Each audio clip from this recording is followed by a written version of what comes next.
Okay, over this next series of videos, we're going to have a look at top-down assembly modeling, as opposed to bottom-up assembly modeling, where you build a sketch, then the part, then assemble the parts together. This one is top-down assembly modeling, where we actually create the part within the assembly. So we're coming in the reverse direction, if you like. So if you open up the existing assembly machine vise, it contains one single component, if you like, the base. The first thing we need to do and set up, and make sure you do this one, do this in class and at home as well. So I go into options, and if I come along here to the assemblies, and if you just make sure you tick this box here, save new components to external files. So we're in assemblies and we're in save new components to external files. It's important you kind of tick that. It makes life real easy for you.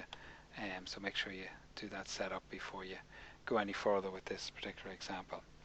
So now we're ready to insert a new part. So up to now we just kind of clicking on this, insert components that are already built, but we want to actually create a new part within this. So if I select the new part option down here, so instead of components, we're going to create a new part. This pops up in mine. I kind of would have explained this in class because I've got a couple of part templates within the one sort of default folder. So the default folder comes up. You guys, might just go straight to the next screen with you. But because I've got these two templates, my own template and the standard template within here, this is why it comes up offering me the option to select which one I'm kind of happiest with. So I'll take the standard one, the part option, and it's going to offer me to save this part. Again, because we clicked on the tools options, system options, assemblies, save new components to external file option, we're getting this dialog box up allowing us to save our parts straight away. So our new part is going to be called what's it going to be called? Jaw plate. So jaw plate. So we call that jaw plate, and I'll save it into the same case study folder. So I click on save there. We're ready to start creating our part. Now, still nothing has appeared over here on the menu just yet, because what it's looking for me to do now is select a face on which to start creating this part, so a plane or a face. So I'm looking to create the jaw on that back plate, so I click on that face. Now you see over here we got our jaw plate part appearing. Nothing in it done just yet, but at least we have the plate ready. And if you look here, we've started into a sketch, so you can see up here we've actually started into a sketch at this stage. Okay, so we're ready to do this. If I left click on that face, then I'm going to convert the entities on that face. So I just convert entities and click OK, and we're going to use that because it's similar in this shape and profile to that face. That's what I want to do. So I go normal 2 on that, zoom in a little, remove a few of these lines. I don't really want that line or this line, so I'm removing a few bits and pieces that I don't want in this part, and I'll remove one of these bottom lines, and I'll just hold down my left mouse button and drag it across to there. And if I go isometric again, you see I got the plate that I'm looking for just to sit on that end, and that's fine and dandy. Okay, so I can exit that sketch now, and if I go over to my features tab, slightly different a little bit here on assembly transparency. I'll talk about that in a little second as well. If we extrude boss base on that, so extrude the boss base and in that direction, and we're going to make this maybe 5 mil thick, and that's my part. Okay, so that's my first part in there, positioned in there, and if you kind of check as well, it's kind of mated in there as well. It's an in-place mate. Okay, because we've used the features from that, because we've selected that face, we just got an in-place mate, so it's fully defined and everything's ready to go on that part. Okay, so once you've got that bit in, all we need to do now is we need a couple of holes in this. Now again, if I just come over here and I'm going to exit the part, if I right click on that part and just maybe change the transparency on that particular part just to see it there, so you can see that there's no holes in the back jaw and there's no holes in this to bolt that on there, so we're going to need a couple of countersunk holes and tapped holes in this plate to create that. Come in here, I can kind of select that again and just change the transparency back on that. Okay, so you see you can manipulate the transparency on this. You can actually even turn off and on components here as well. So if I hide components, so you can hide. So if you need to get at something, you can hide them, and you can right click and show the component again. So very useful kind of feature in assemblies that we'll use later on in this particular example. So once I've got that done, come back, make sure you're in the assembly tab, and if we go to assembly features, instead of hole wizard, this time we're going to use a thing called hole series. So if I select the hole series, and there's a couple of options down here, create hole. One thing I think I didn't mention just there a second, if you look, we're actually out of both of those parts. We're not actually editing either part again, okay? So we're outside both of them. We've finished editing them. This is kind of important to mention because if we select hole series, again, create new hole or use existing holes. We'll see how to use existing holes later on. But on this one, we're going to create a new hole. So sketch the location for the new hole. So we want it somewhere here. And you can see this little 3D sketch tool coming on, XY thing coming on. So I want on that face and on that face. Okay. So there's those two. So if I go normal 2 on that, and just like on the hole wizard, it'll kind of let you put in numerous points. So we want to stop kind of putting in points, or it'll just, every time I click, it'll put in more. If I uncheck that little asterisk box, now I can kind of dimension it and position the holes correctly. So I might kind of line them up horizontally first. So if I hold control down and click on that asterisk and that one, and instead of horizontally, you can see it actually mentions along the x-axis. So it's kind of thinking of this as sort of x and y direction straight up. Okay, so I want to line them up along the x-axis, and you can see the jump to line up. So click OK on that, and then I can just let's go normal 2 again. Pop in a few dimensions. Then what have we got here? We've got a 40mm dimension, say from there. So dimension in whatever way you can, just to do that. So that's about 10 down from that. You'll notice a little center line on the drawing. Maybe we can just use that, and maybe we'll just pop a little dimension on that one as well. Oops. Try that again.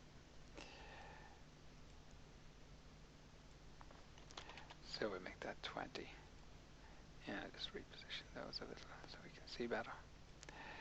So you can see you've got your holes lined up on that. Okay, so that's the holes in on the location. If I move along then to the next option here, if I go isometric on this and zoom in a little bit, there's a few options here. You can use a counter bore or a countersunk or a plain hole straight through.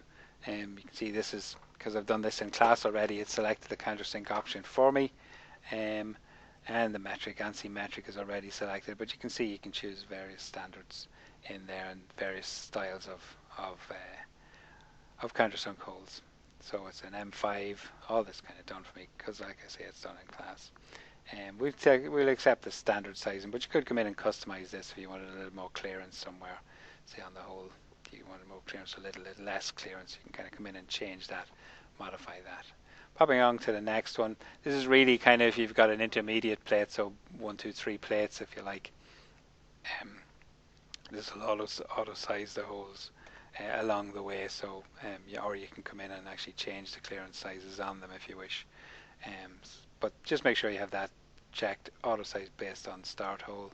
And then come along to the next one, and the last one as far as you're concerned is how the finishing hole is done, and it's a tapped hole, so straight tapped hole, bottoming tapped if you like.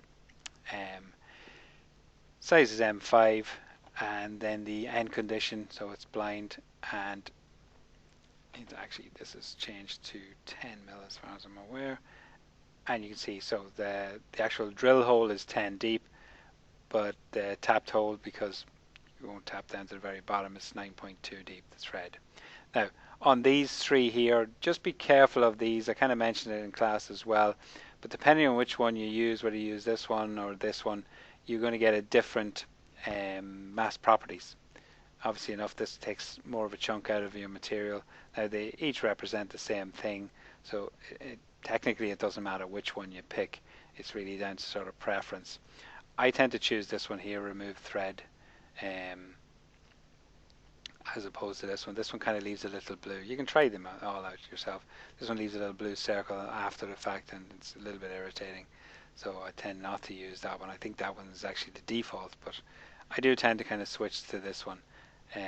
In the test, I will be kind of telling you which one I've used to determine the mass properties, so you won't be confused and you won't have any errors on that. And then telling you now it's going to be this one that I use, to be perfectly honest with you.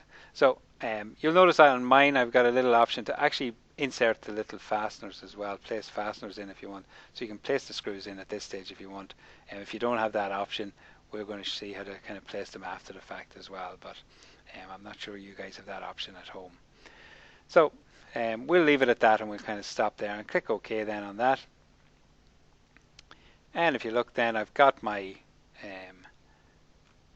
tap tool in. If I just spin it around, you can see I've got my tap tool and my countersunk holes, and they've produced them in both parts. And there's no possibility of error of them not lining up and me making a mistake, which is a common mistake people kind of make. They think they've made it 35 wide and it's 40 wide or something like that. You know, there's lots of scope for errors on that. But there's none for if you use that little method for popping in your little screws at this stage.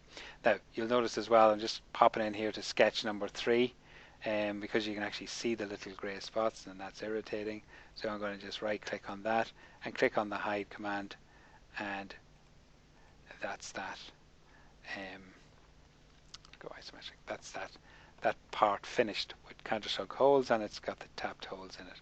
Now you notice this countersunk, this whole series is actually outside of the part, but if I open up each of the parts, if I right click on base and open up the part, just to kind of prove a point, you can see that if you look here, the tapped hole has been placed into the feature manager. So we've got our tapped hole in there, and if I go back to my assembly again and right click on the jaw plate and open up it,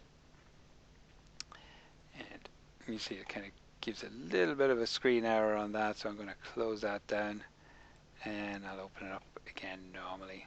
Same happened in class. For some reason that's kind of a little screen glitch, and it shouldn't really happen, but it did. But if I open the jaw plate, as I call it, jaw plate, not free jaw plate, so I open up that, and there you go, and it appears now, and you can kind of see the countersunk holes have been placed in that. And if I click on it plus, you can see it's got that it's got the part in there and update. And if I just click update on the part, just notice the little screw hadn't come in because of my little error and having to open it up that way. If you do just a quick rebuild, you can see now that my countersunk hole for the flathead screen has flathead machine screw has come in, so it's in there and part of that. But as well, just to be aware, you see the little symbol at the end telling me that this is derived from something else. Okay, so that little symbol tells me it's derived from, and if we go back here, we all know that it's derived from this part, so it's dependent on that part. Okay, so this particular example then, if that back jaw, that changes, this jaw plate's going to change as well, which is a good thing, I suppose, if we always want that to kind of be flush around with that. Okay, so that's the first little plate, the jaw plate on that top-down assembly modeling lesson.